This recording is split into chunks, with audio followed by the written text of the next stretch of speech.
안녕하세요. 저는 시모의 시집살이와 남편의 외도 콤보를 겪고 이혼한 30대입니다.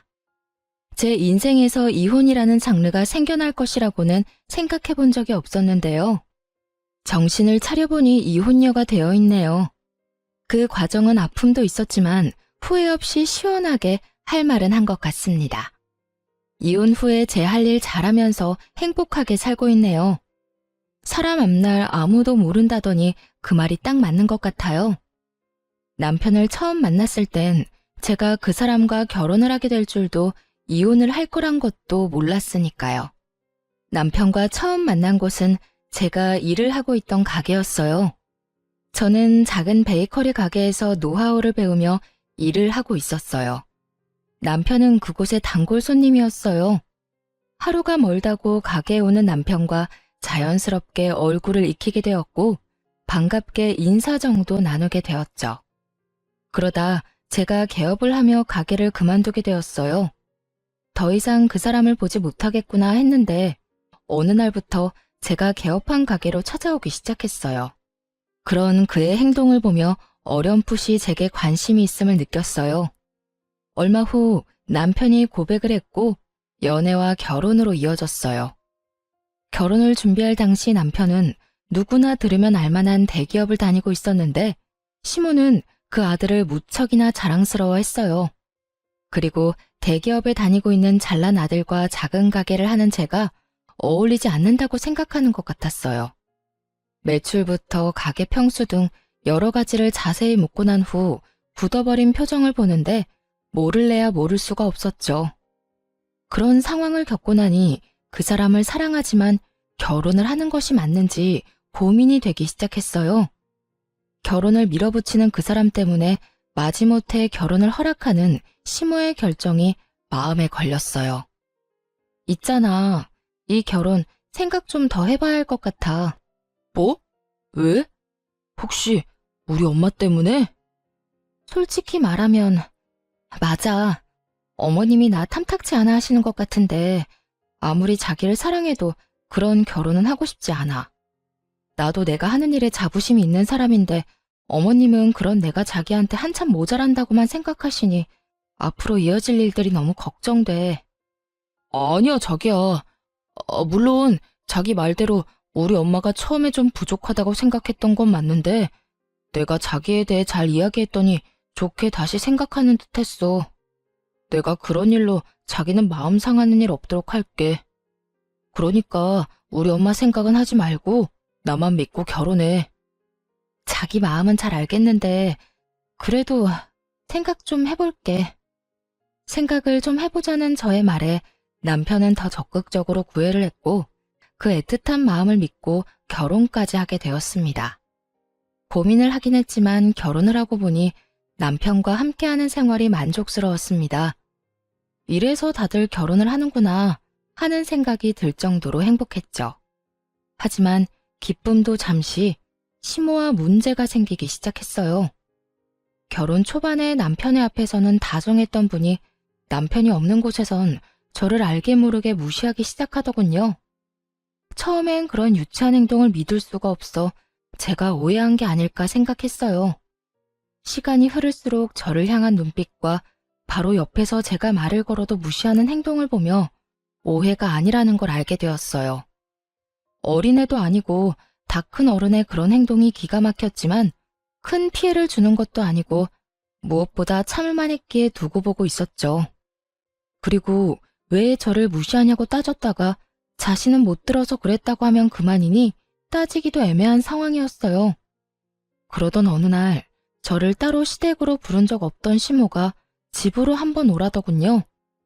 마침 가게 휴무일이기도 해서 혼자 시댁으로 향했어요. 시모는 다짜고짜 저희 부부의 돈 관리에 대해 묻더군요. 내가 너를 따로 부른 이유는 다름이 아니라 너희 돈 관리 어떻게 하니? 네? 왜 그걸 갑자기 물으세요? 그냥 궁금해서 그런다. 너 정확히 수입은 얼마나 되니? 매출 말고 이것저것 다 제하고 남는 순이익 말이다. 적금은 들고 있니? 생활비는 얼마나 쓰니? 돈은 네가 다 관리하는 건 아니지? 지금까지 궁금해서 어떻게 참았나 싶을 정도로 질문들을 쏟아내더라고요. 사실 황당했어요. 부모로서 궁금할 수도 있다고 생각하긴 하지만 이런 식의 막무가내 질문은 기분이 좋지 않더라고요. 무엇보다 따지듯 묻는 시모의 말투가 기분이 나빴고요. 제가 선뜻 아무런 대답도 하지 않자 시모는 그럴 줄 알았다는 듯 언성을 높이며 저를 남편의 돈으로 사치나 부리는 여자로 몰아가더군요. 내가 너 이럴 줄 알았어.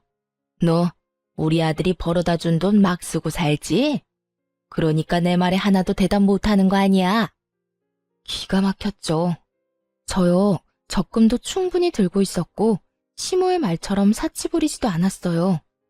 그저 우리 가정 문제기에 굳이 다 말할 필요가 없다고 생각했고 무엇보다 시모의 언행이 황당해 대답을 못하고 있었을 뿐인데 그런 식으로 몰아가니 기분이 확 나빠지더라고요.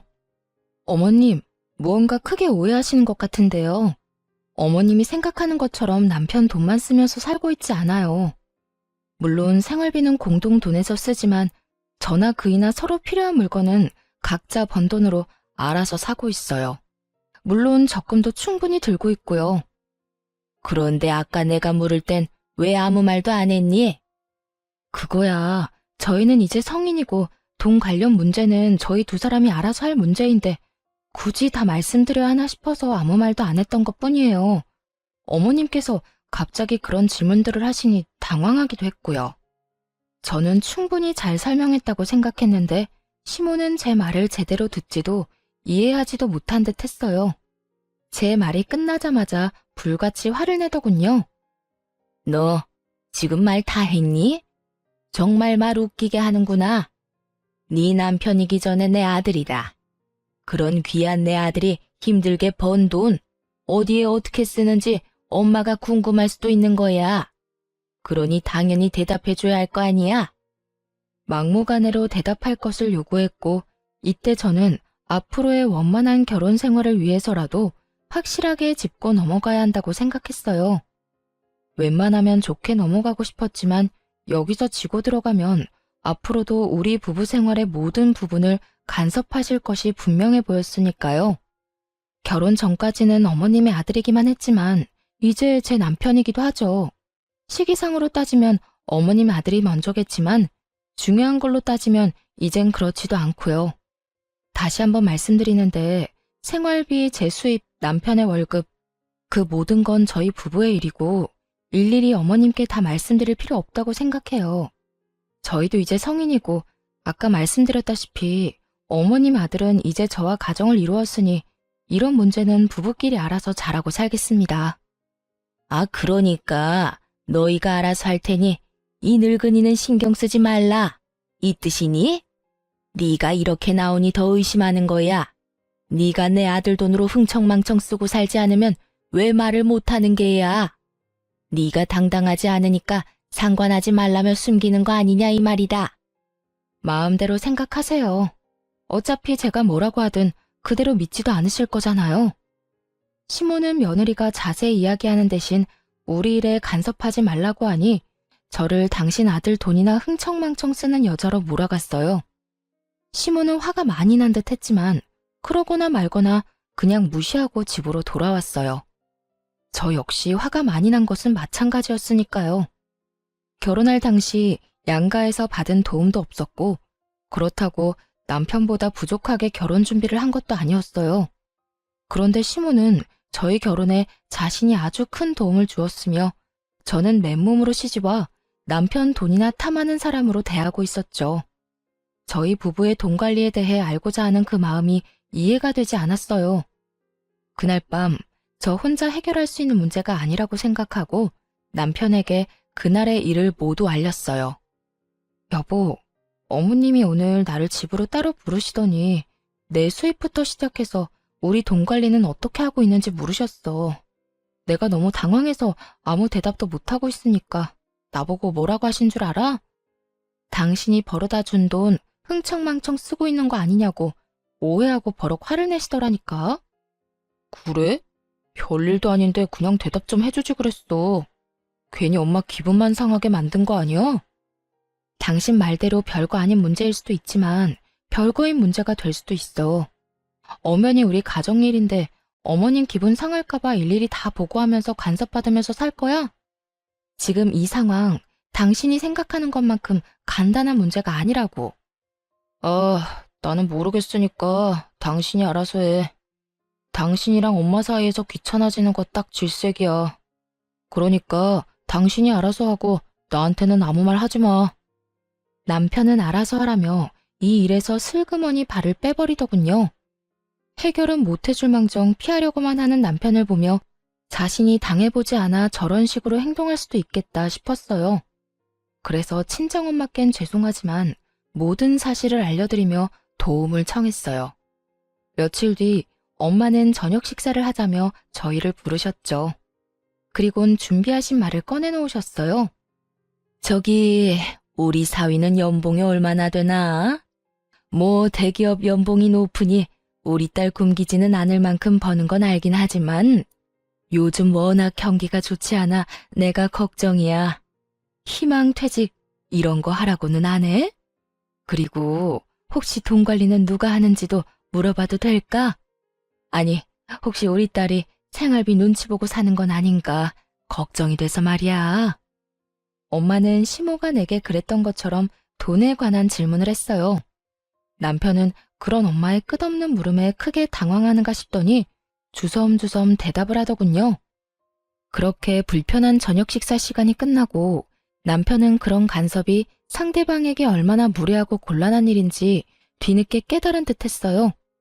집으로 돌아오자마자 시모에게 전화를 걸었으니까요. 엄마, 앞으로 집사람한테 생활비 수입같이 돈 관련 이야기는 묻지 마. 갑자기 그 이야기는 왜 꺼내? 무슨 일이 있었니? 왜 이러긴. 진작 말해야지 했는데 오늘에서야 이야기하는 것뿐이야.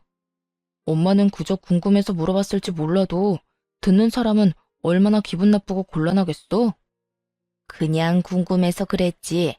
우리 아들이 얼마나 버는지, 우리 며느리 가게는 어떤지 하고. 엄마가 궁금해하는 걸 이해 못하는 건 아닌데 입장 바꿔서 장모님이 나한테 그런 식으로 일일이 간섭한다고 생각해봐. 그러니까 앞으로는 그런 건 묻지도 궁금해하지도 말아요. 우리가 알아서 다 잘하고 있으니까. 남편은 단호하게 시모의 간섭을 막아버렸고 아들에겐 상냥하게 그저 궁금해서 그랬다며 앞으로 그러지 않겠다던 시모는 저에겐 180도로 태세를 바꿔 본격적으로 트집을 잡기 시작했어요. 온갖 트집 중에 가장 짜증이 나는 건 제가 입고 들고 신는 것에 관한 것이었어요. 결혼 전부터 입던 옷을 입어도 내 아들 돈으로 산 것이 아니냐며 시비를 걸더군요. 예, 그거 못 보던 옷인데 혹시 우리 아들 돈으로 산 옷이니? 알아서 잘한다더니 그렇게 비싼 옷이나 사서 언제 돈 모으려고 그러니? 어머님, 이거 제가 결혼 전에 큰 마음 먹고 산 옷이에요. 그걸 어떻게 믿니? 이번에 새로 사고 처녀 때 산 옷이라고 우기면 내가 알 방도가 없지 않니? 저요, 결혼하고 남편 돈으로 옷 한 벌 산 적이 없어요. 그렇게 정 믿업지 않으시면 처녀 때 이 옷 입고 찍은 사진 있으니까 보여드릴게요. 그것도 못 믿으시겠으면 어머님 아들한테 물어보시고요. 궁금해하길래 대답해준 것뿐인데 이런 제 대답에 혀끝을 차며 버르장머리를 운운하기 시작했어요. 이것 봐라. 어쩌면 저렇게 말대꾸를 쫑알쫑알 해대는 건지. 하여튼 요즘 것들은 이렇게 버르장머리가 없다니까. 아니, 네가 좀 특출나게 그런 거니? 어른 말에 한마디도 안 치고 말 대답하는 거 말이다. 어떻게 넌 내 말에 그냥 네라고 대답하고 넘어가는 일이 없어? 그거야 어머님이 제가 네 하고 대답하도록 말씀하시지 않잖아요. 걸어오는 말들이 대답이 필요한 것들인데 제가 기계도 아니고 앞뒤 맞지 않게 네네만 할 수는 없잖아요. 그냥 고분고분하게 대답만 하길 원하시면 그런 질문을 해주세요. 그러면 저도 편하고 좋죠? 이후에도 시모는 저를 괴롭히고 싶어 안달이 난 사람처럼 행동했고 저 역시 피하지 않고 맞섰죠. 제가 아무리 할 말은 참지 않고 한다고 한들 기분이 나쁘고 정신적으로 많이 피곤하더라고요. 그래서 전 자연스럽게 시모의 연락을 피하게 되었죠. 그러던 사이 오래 기다렸던 남편의 진급이 결정되었어요. 그 소식을 들은 시모가 가게로 찾아와 잘난 아들 유세를 하기 시작하더군요. 너 소식 들었지? 우리 아들이 이렇게나 대단하다. 이게 다 내가 똑똑한 아들 떡하니 낳아서 뒷바라지를 워낙 똑소리 나게 잘했기 때문 아니겠니? 넌 우리 아들한테도 잘해야겠지만 나한테도 잘해야 한다. 나 아니었음 네가 어딜 가서 저런 남편 만났겠니? 시모는 남편의 진급이 모두 자신의 덕이라며 듣고 싶지 않은 본인 자랑, 아들 자랑을 한참 늘어놓더군요. 그리고 시모의 입에서 기가 막힌 이야기가 흘러나오기 시작했어요. 그래서 하는 말인데 앞으로 너희 생활비 빼고는 나한테 다 주거라.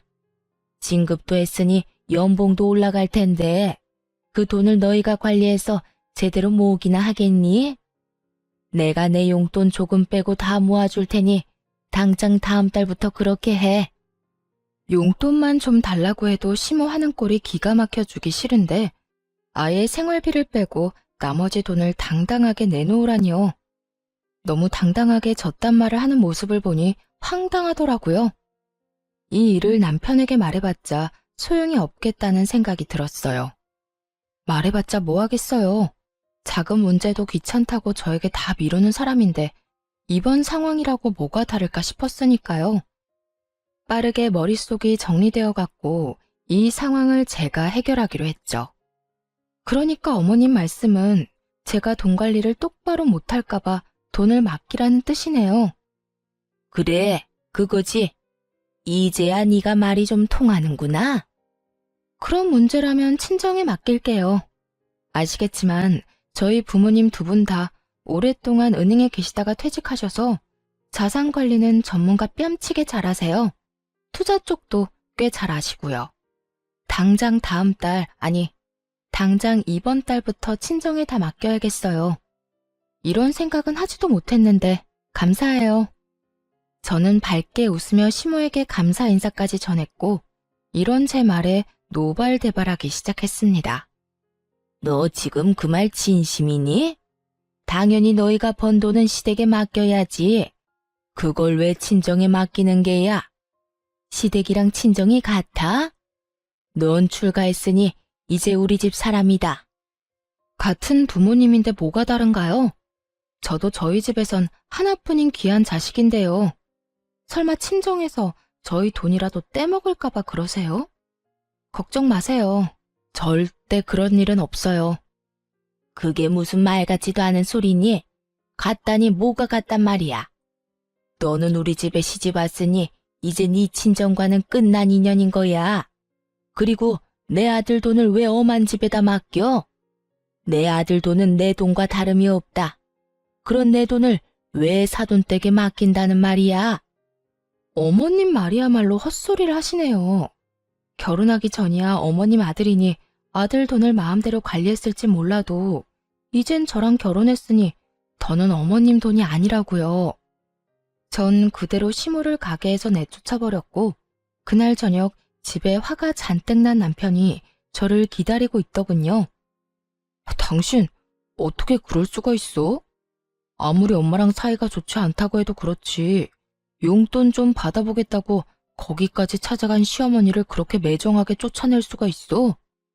그러니까 당신 말은 내가 고작 용돈 좀 달라고 찾아온 어머님을 용돈 주기 싫어서 가게에서 내쫓았다 이 말이야? 그래. 우리 엄마가 아까 울면서 전화해서 다 말했어. 당신이 친정에 용돈 줘야 해서 우리 엄마한테 줄 돈은 없다고 했다며? 나 진급도 했고 연봉도 올랐는데 용돈 좀 드리면 어디가 돋나? 말을 들어보니 낮에 그 일이 있고 난 후 남편에게 전화를 걸어 울고불고 하며 없는 말을 지어내 저와 남편의 사이를 이간질했더군요. 아무것도 모르고 당하기만 하던 신혼 때와는 달리 이런 상황을 대비해 미리 가게 CCTV 영상을 복사해온 상태였고 녹화된 영상을 보여주며 사실은 시모가 남편에게 한 말과 아주 많이 달랐음을 증명해 보였죠. 이제 알겠어? 어머님이 당신한테 거짓말한 거야. 용돈 조금 달라고 가게까지 찾아올 뿐이야? 생활비만 빼고 돈 다 내놓으라고 하시더라. 남편은 영상을 보고 시모에게 전해 들은 말과 다르니 처음엔 당황하는 듯 하더라고요. 하지만 그것도 잠시 천연덕스럽게 시모의 편을 들기 시작했어요. 들어보니 우리 엄마 말이 틀린 말도 아니네. 뭘 그렇게까지 싸웠어? 그냥 엄마가 하자는 대로 하면 안 돼? 우리 엄마가 우리 편하게 돈도 관리해주고 알아서 투자도 해준다잖아. 우리한테 나쁜 일도 아닌데 왜 이 난리인지 모르겠다 정말. 정말 모르겠는 사람이 누군데 아무렇지 않게 말하는지 이해가 되지 않았어요. 시모가 투자 전문가도 아니고 시모에게 돈을 맡기는 것을 왜 이리도 당연하게 생각하는 것인지 여러분께서는 이해가 되시나요? 제 머리로는 도무지 이해가 되지 않았지만 남편과 시모의 말도 안 되는 논리에 따라주기로 했죠. 아, 그래? 그러면 당신 월급은 어머님한테 맡겨. 내가 번 돈은 우리 엄마한테 맡길 테니까. 그러면 공평하지? 뭐라고? 당신이 번 돈을? 그래. 당신은 당신 엄마한테 월급 맡겨. 난 내 수익 우리 엄마한테 맡길 테니까. 왜 진작 이 생각을 못했나 모르겠네. 큰 소리 날 것도 없이 각자 번 돈은 각자 부모님께 맡기면 깔끔한 일이잖아. 앞으로 이렇게 하자. 그러면 됐지? 제 말이 끝나자 남편은 그건 절대 안 된다며 난색을 보이더라고요. 당시 제가 운영하는 가게의 레터링 케이크와 수제 쿠키가 인기를 얻어 주문이 밀린 만큼 바빠졌고 자연스럽게 매출이 많이 올라 저의 수익이 남편의 월급을 넘기는 달이 많아지고 있었기 때문이었죠. 자신이 버는 돈을 시댁에 맡기는 것은 괜찮지만 나날이 늘어가는 제 수익을 친정에 맡기는 것은 싫었던 것이었어요. 당황한 남편은 속사포 랩을 하며 생각해보니 제 말이 다 맞는다며 변명을 하기 시작했어요. 그건 안 돼. 그게 얼만데 그걸 남을 맡겨? 남? 지금 우리 부모님을 남이라고 한 거야? 아니, 그게 아니라 생각해보니 당신 말이 다 맞는 것 같다고. 우리가 어린애도 아니고 우리 돈은 우리가 관리해야지. 지금처럼 돈 관리는 우리가 하자. 원래처럼 말이야. 우리 엄마한텐 내가 이야기할 테니까 당신도 방금 말은 없던 걸로 하기다. 알겠지? 남편의 말을 듣고 있는데 어이가 없어 말문이 막혔어요. 그렇게 아무 대답도 하지 않고 남편을 빤히 보고 있는데 남편 휴대폰에 문자 알림음이 울리더군요. 남편은 놀라며 휴대전화를 확인했고 그의 안경 렌즈에 반사된 문자 내용을 언뜻 보게 되었어요. 상호는 보지 못했지만 20만 원이 넘는 금액을 쓴 카드 승인 문자였어요. 순간 뭔가 기분 나쁜 예감이 저를 스쳤죠. 남편에게 문자가 온 것이라면 남편의 카드를 썼다는 것일 텐데 남편은 저와 이야기를 나누고 있었으니 그 어떤 것도 결제할 틈이 없었죠. 거기에다 자동 결제라 하기에도 저녁 10시가 넘은 시간이라 그 시간에 자동 결제가 될 일도 없었고요. 카드 승인? 당신 카드 잃어버렸어? 당신은 지금 나랑 이러고 있는데 무슨 카드 승인 문자가 와?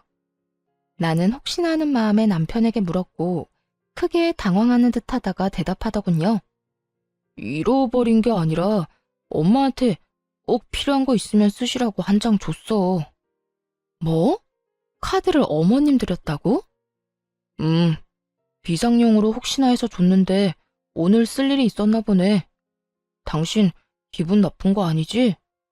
우리가 따로 용돈을 드리고 있는 것도 아니고 이 정도는 할 수 있잖아. 잘했어. 어머님께 카드 정도는 드릴 수 있지. 애써 쿨한 척 대답은 했지만 저는 전혀 괜찮지 않았어요. 시모는 9시 뉴스가 시작되기도 전에 잠자리에 드는 편이라 카드를 사용한 그 시간까지 깨어있을 사람도 아니었죠. 혹여나 무슨 일이 있어 깨어있더라도 아들 카드를 말없이 20만 원이 넘는 금액을 결제할 사람이 아니었거든요. 남편이 수상할 수밖에 없는 상황에 찜찜한 마음을 가득 안고 그의 행동을 눈여겨보게 되었습니다. 그러다 결국 꼬리를 잡게 되었습니다. 그날은 남편이 진급 축하 회식을 하고 밤늦게 들어온 날이었어요. 잔뜩 술에 취해 정신없이 잠이 든 상태였죠. 일단 전 잠든 남편을 살피며 조심스레 휴대전화를 살펴보았습니다. 딱히 수상한 점은 발견할 수 없었어요. 주차장으로 내려와 남편의 차 블랙박스를 살펴보게 되었습니다. 그곳에서 믿을 수 없는 영상을 발견하게 되었습니다. 얼마나 철두철미한지 이전 영상은 다 삭제되어 있었는데 딱 그날 집으로 돌아오는 차 안 상황만 남아있더라고요. 회식 마친 남편은 상간녀와 함께 대리를 불러 차를 타고 온 듯 했어요. 술에 너무 취해 지우는 것을 깜빡해 남아버린 외도의 증거가 적나라하게 드러나 있었죠.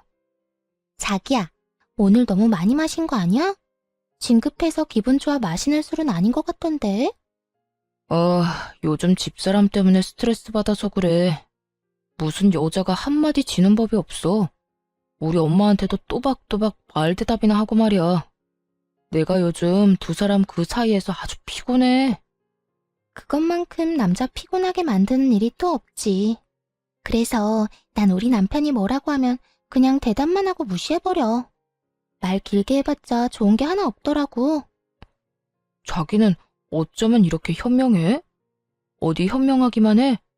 능력도 좋아서 이번에 나 진급까지 딱 시켜주는 거 봐. 나 사실 이번엔 기대도 안 하고 있었는데 자기 덕에 진급도 했잖아. 자기야, 정말 고마워. 내가 앞으로 더 잘할게. 남편은 술에 취해 건들대면서도 상간녀를 바라보는 눈빛만은 꿀이 뚝뚝 흘러내릴 것 같더군요. 상간녀 역시 그런 남편을 웃으며 바라보았고요. 어이구, 그러다 이혼하고 나하고 살겠다고 그러겠다. 혹시나 해서 또 이야기하지만 난 이혼할 생각 전혀 없어. 그러니까 자기도 이혼 생각은 하지도 마. 걱정하지도 마세요. 나도 이혼할 생각은 없고 혹시나 이혼하더라도 자기한테 같이 살아달라고 떼쓰지 않을 테니까. 그냥 지금처럼 내 곁에만 있어줘도 난 만족해. 그래, 우리 지금처럼 서로 즐기면서 잘 지내자. 그게 현명한 거야. 나중에 들어보니 상간녀는 같은 회사에 다니는 직장 상사였어요. 나이도 남편보다 5살 많더라고요. 그렇게 자랑스러워하던 진급도 상간녀가 힘써준 덕분이었어요. 상간녀도 유부녀로 두 사람은 이혼 생각은 전혀 없이 그저 그 관계를 유지하며 즐기는 사이였어요. 영상을 보는데 큰 벽돌이 뒤통수를 내리 찍는 것 같은 충격이 느껴졌습니다. 남편을 의심하며 지내는 며칠 동안 어쩌면 외도라는 최악의 상황을 각오하긴 했지만 그 장면을 제 두 눈으로 보고 듣는 것은 예상보다 더 충격적이었어요. 그때까지만 해도 남편에 대한 사랑하는 마음이 남아있었기에 배신감에 손이 떨리고 하염없이 눈물이 흐르기 시작했습니다. 남편의 외도 사실을 알게 된 저는 이혼을 결심하게 되었고 우리가 함께했던 신혼집에서의 제 짐도 정리하기 시작했습니다. 두 사람을 한 번에 묶어서 보내버릴 그날을 준비했습니다. 결전의 그날, 전 제 옷 중에 가장 화려하고 예쁜 옷을 입고 어려 보이게 화장도 하고 남편 회사로 향했어요. 점심시간으로 붐비는 회사 로비에서 두 사람을 기다렸죠. 멀리서 상간녀가 걸어 나오더라고요. 영상 속에서 보고 또 보았던 상간녀의 앞으로 걸어가 길을 막아섰고 저를 이상한 눈으로 보는 상간녀에게 다른 사람이 다 들을 수 있게 큰 소리로 말해주었어요. 내 남편이랑 지금까지 즐거웠니? 아니, 능력이 얼마나 좋으면 그 힘으로 내 남편 진급까지 시켜준 거야? 뭐, 나 좋으라고 시켜준 진급은 아니겠지만 그래도 고맙단 인사는 해야 할 것 같아서 말이지. 여러모로 참 고마워. 제 말을 들은 상간녀는 그제야 제가 누구인지 알아챈 듯했고 얼굴이 순식간에 붉어지기 시작하더군요. 전 그런 상간녀가 대답할 틈도 없이 준비한 다음 말을 이어나갔어요. 들어보니 이혼할 마음은 없는 것 같던데. 난 이혼할 예정이니까 넌 네 가정 잘 지키면서 내 남편이랑 편하게 만나. 둘 다 유부남 유부녀인 것보다 한 명이 혼자면 두 사람이 좀 더 편하게 만날 수 있지 않겠어요? 그게 무슨 말이에요. 사람 착각한 모양인데 난 당신 남편이 누군지도 모르고 불륜이나 저지르는 그런 파렴치한 사람 아닙니다. 남의 회사 와서 소란이나 피우고 무슨 짓이에요? 죄 없는 사람 잡지 말고 똑바로 알아보세요. 당황해하는 표정을 숨기지도 못하면서도 뻔뻔하게 사람을 잘못 봤다며 발뺌을 하더라고요. 그 순간 상간녀의 휴대전화기가 울리기 시작하고 멀리서 휴대전화를 얼굴에 대고 해맑게 걸어오는 남편을 발견했죠. 저는 직감적으로 남편의 전화 상대가 상간녀임을 알아차렸고 상간녀의 손에서 요란하게 울고 있는 휴대전화를 낚아채 전화를 받았어요. 자기 어디야? 밥 먹으러 갔어? 어딘지 알려주면 나도 그리로 갈게. 우연인 척하고 같이 먹으면 되잖아. 그때까지도 제발 아니길 바랬지만 역시나 그 전화는 남편의 전화였고 아무것도 모르는 남편의 목소리는 참 해맑더군요. 전 그런 남편을 향해 손을 흔들며 큰 소리로 이렇게 말해주었어요. 네 자기 여기 있어. 멀리서 찾지 말고 이리로 와. 나랑 이야기 나눈다고 아직 식당은 못 갔거든. 남편은 그제야 저를 발견했고 해맑던 얼굴은 순식간에 웃음기를 잃고 달려오더라고요. 이 흥미진진한 상황에 점심을 먹으러 가던 주변 사람들의 모든 시선이 저희 세 사람에게 집중되었고 그 최고의 타이밍에 남편에게 준비한 말을 해주었어요. 당신 여기 어떻게 왔어? 이게 무슨 일이야? 무슨 일이긴 당신 바람 피우다 나한테 딱 걸린 상황이지. 그래서 하는 말인데 우리 이혼해. 나는 당신 같은 인간이랑 더는 살고 싶지 않아서 말이야. 바람이라니? 아니야, 오해라고. 일단 내 이야기 좀 들어봐. 이런 식으로 이혼하자고 하는 법이 어딨어. 그것도 사실도 아닌 일로 오해해서 말이야. 오해? 오해 좋아한다. 이걸 보고도 어디 당신들 입에서 오해라는 말이 나오는지 보자. 모든 것이 들통나고도 오해라며 뻔뻔스럽게 나오는 두 사람에게 전 그날 녹화된 블랙박스 영상을 틀었습니다. 수많은 사람들이 가던 길을 멈추고는 숨죽이고 우리의 대화를 듣게 되었죠. 그 대화 내용은 로비에 가득 차게 되었죠. 이걸 어떻게... 여보, 나 바람 피운 건 맞는데 당신이랑 이혼할 생각은 없어. 여기 내 회사야. 여기서 이러면 나랑 이 사람이랑 앞으로 회사 생활 어떻게 하라고. 우리 일단 여기서 나가서 이야기하자. 어? 그래요. 일단 나가서 이야기해요. 나가서 제가 무릎을 꿇고 빌든 뭘 하든 하라는 대로 다 할 테니까 일단 나가서 이야기하자고요. 야, 너희들 진짜 웃긴다. 너희가 이혼할 생각이 없으면 나는 이혼도 하면 안 돼? 양심이라는 게 없니? 그리고 내가 어디에서 무슨 말을 하든 그건 내 마음이고 난 내 뜻대로 할 거야. 내가 지금 이 상황에 너희 두 사람 회사 생활까지 걱정해주면서 말 가려하게 생긴 것 같아?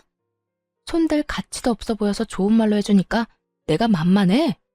저는 악다구니를 쓰며 두 사람을 향해 소리를 질러버렸고 두 사람은 아무 말도 못하고 고개만 푹 숙이고 있었어요. 저희 목소리에 사람들은 점점 더 모이기 시작했고 남편은 저라도 붙잡아야겠다는 생각이 들었는지 매달리기 시작했어요. 여보, 내가 정말 잘못했어. 잠시 어떻게 됐었나 봐. 그런 짓을 하면 안 되는 거였는데. 회사 일로 이런저런 일 상의하다 보니까 그렇게 됐어. 앞으로 다신 이런 일 없도록 할 테니까 한 번만 나 용서해주라. 내가 당신 없이 어떻게 살아. 나 당신 여전히 사랑해. 어떻게 살긴 능력 좋고 현명한 저 여자랑 즐기면서 잘 살면 되지. 어찌되었든 난 내 할 말 다 끝났어. 더 할 말 있으면 법원에서 판사님한테 말해. 그렇게 뒤돌아 나오는데 상간녀가 무릎을 꿇고 빌기 시작하더라고요. 저기요. 제가 정말 죄송합니다. 남편분과는 다시는 만나지 않겠습니다. 제가 이렇게 빌 테니까 제발 제 남편에게만 알리지 말아주세요.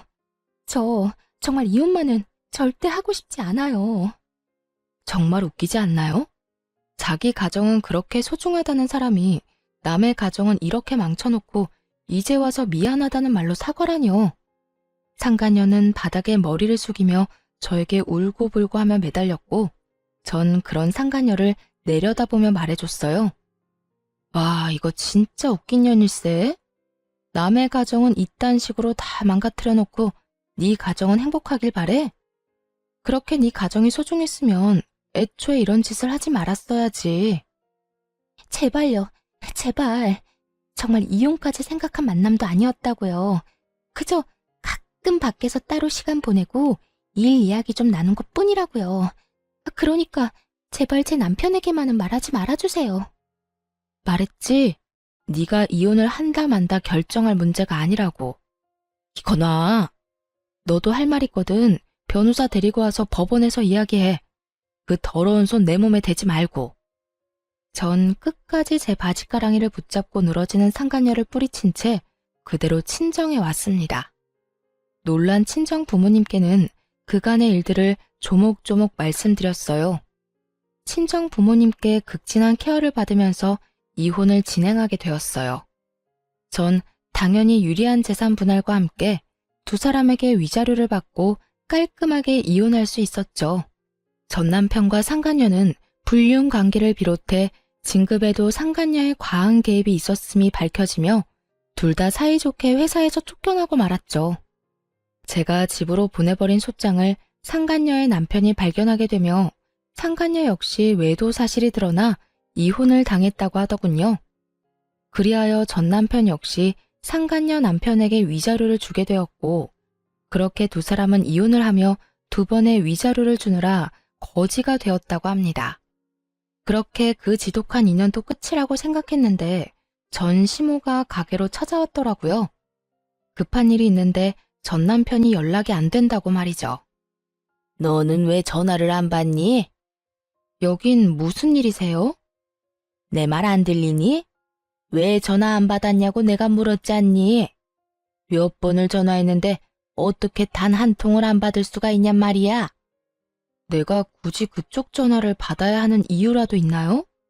이제 그럴 이유가 없다고 생각하는데요. 뭐? 그쪽? 너 진짜 어디 아프니? 아무리 너랑 내가 사이가 좋지 않다고 해도 그게 며느리가 시어미한테 할 말이라고 생각하는 거니? 에휴, 다 됐고. 내 아들 요즘 무슨 일 있니? 왜 연락이 안 돼? 담보대출 이자 갚아야 하는 날은 지났는데 연락은 안 되고. 계속 연체 연락이 오니 내가 여러모로 불안해서 이렇게 왔다. 우리 아들 회사 출근은 했니? 들어보니 전 시무는 제가 전 남편과 이혼했다는 사실을 모르는 듯 하더군요. 그리고 급히 돈 쓸 일이 있다며 돈을 빌려갔다고 해요. 다름 아닌 전 시댁집을 담보로 받은 대출이었죠. 금방 갚겠다던 전 남편은 돈은 고사하고 연락도 되지 않는 상황이고요. 그 순간 갑자기 블랙박스 영상 속에서 보았던 두 인간들의 대화가 생각났죠. 자기야, 나 돈 좀 빌려줄 수 있을까? 돈? 무슨 돈? 무슨 일 있어? 돈 필요한 일이 좀 있어서. 저번에 이야기했지만 알다시피 우리 친정엄마가 아파서 내가 돈 나갈 일이 많았잖아. 우리 남편은 내 돈으로 친정 뒷바라지하는 건 꿈에도 모르니까 이때까지 모은 돈 얼마나 되냐고 묻더라고. 모은 돈이 하나도 없다는 말이 안 나와서 대충 얼버무리긴 했는데 아무래도 조만간 통장 보자고 할 것 같아서. 그래? 그러면 일단 내가 좀 알아볼게. 나도 당장은 돈이 없고 우리 엄마한테 물어보고 빌려줄게. 정말? 자기 최고다 진짜. 내가 이자까지 쳐서 꼭 갚을게. 금방 갚겠다던 그 돈은 결국 받지 못한 모양이더군요. 그럴 수밖에 없는 상황이기도 했겠죠. 전 남편은 저에게 그리고 상간녀의 남편에게 위자료를 준다고 퇴직금에 빚까지 내서 탈탈 털어줬을 테고 상간녀 역시 상황이 별반 다르진 않았을 테니까요. 전 시무는 생각에 잠긴 제 어깨를 툭툭 치더니 준비한 말을 하기 시작했어요. 예. 무슨 생각을 그렇게 하는 거야? 너 돈 좀 있지? 일단 나 돈 좀 보내다오. 일단 연체된 돈부터 빨리 넣어줘야지. 하루가 멀다고 연락이 오는데 사람 피 말라 죽을 지경이다. 아무것도 모르는 전 시무는 아주 당당하게 당신 아들이 빌려간 돈을 제게 달라고 했어요. 그렇게 대단한 아들을 둔 전 시무를 한껏 비웃어주며 그간의 모든 일을 하나도 빠짐없이 알려주었습니다. 그걸 왜 나한테 달라고 그래요? 나 그쪽 아들이랑 이혼했어요. 저 그쪽 며느리 아니에요. 이혼한 지 넉 달이 넘어가는데 그걸 아직도 몰랐단 말이에요? 뭐? 이혼? 너희가 왜 이혼을 해? 왜 이혼하기는요. 그쪽 그 잘난 아들이 회사에서 유부녀랑 바람이 났지 뭐예요. 대기업 그렇게 노래를 하더니 결국 대기업 다니는 여자 만났으니 아줌마한테는 좋은 일이겠네요. 너 무슨 말을 그렇게 하니? 그리고 아무리 이혼을 했다고 해도 한때는 시어머니였던 사람한테 그쪽 아줌마는 너무하지 않니? 네가 한 번을 안 지고 따박따박 따지고 드니까 내 아들이 바람이 나지. 내 아들 탓할 거 하나 없다. 다 네가 이렇게 되바라져서 그런 거야. 전 시모는 이 와중에도 부끄러운 줄도 모르고 잘난 아들 감싸느라 정신이 없더군요. 그 눈물겨운 모성애 앞에 전 아직 말하지 않은 사실을 알려주었죠. 아, 그래요? 그러면 그런 걸로 치고 아줌마 대출 받았다고 했죠. 아마 그 대출금 못 갚아줄 거예요. 아줌마 아들 부정진급에 불륜까지 저질러서 회사에서 잘리고 이혼 위자료에 상간남 위자료까지 주느라 빚쟁이 됐을 거거든요. 그러니까 그 집 팔고 얼른 대출금부터 갚으세요. 아들 기다려봤자 연락 안 올 거라고요. 아, 그리고 아줌마한테 빌려간 그 돈 상간녀한테 빌려줬어요. 그 여자도 지금 빚쟁이 신세고요. 뭐야? 내 아들이 회사에 잘리고 빚쟁이가 됐다고? 그것도 모자란 내 돈을 그 여자한테 줬단 말이야? 네, 안타깝지만 다 사실이에요. 당장 아들한테 연락해서 물어보라고 하고 싶은데 보아하니 그 잘난 아들도 연락이 안 되는 것 같네요. 못 믿겠으면 회사에 연락해보든가요. 그럴 리가 없어. 똑똑한 우리 아들이 그런 멍청한 일을 할 리가 없잖아. 두 사람 증거 아직 제 휴대전화에 있는데 보여드려요? 그래야 조용히 내 가게에서 나간다고 하면 보여주고요. 화가 머리끝까지 난 전시모는 드라마에 나오는 회장님처럼 목덜미를 잡고 뒤로 넘어간 듯 하더니 저를 노려보며 가게에서 난동을 피우기 시작하더라고요. 뭐야? 이년이? 이게 다 너 때문이다. 내 아들이 하필 너 같은 거랑 결혼해서 그렇게 된 거야. 불쌍한 내 아들 가여워서 어쩌노. 내 아들뿐인 줄 알아? 한평생 살아온 내 집은 어떻게 할 거야? 그게 왜 내 탓이에요. 생사람 잡지 말고 당장 여기서 나가세요. 여기까지만 하고 나가면 내가 마지막으로 한 번은 참겠지만 지금 나가지 않으면 진짜 가만 안 있어요. 그렇게 마지막 기회를 줬지만 전 시모의 귀에는 들리지 않는 듯 했어요. 온갖 욕을 하며 제가 정성 들여 만든 쿠키와 케이크를 다 쓸어버리는가 싶더니 테이블과 의자까지 넘어뜨리더군요. 거기에다 예약을 받아 곱게 포장해 놓은 케이크까지 다 바닥으로 떨어뜨려 엉망이 되어버렸고요. 독한 년, 네가 그렇게 지독하게 구니 우리 착한 아들이 기가 눌려서 오만 여자한테 눈길을 준 거 아니냐 이 말이다. 내 아들을 그 꼴로 만들어 놓고 넌 이렇게 잘 먹고 잘 살려고 했어? 그렇게는 못 두지. 내가 그 꼴을 보고만 있을 것 같아? 정신 좀 차리세요.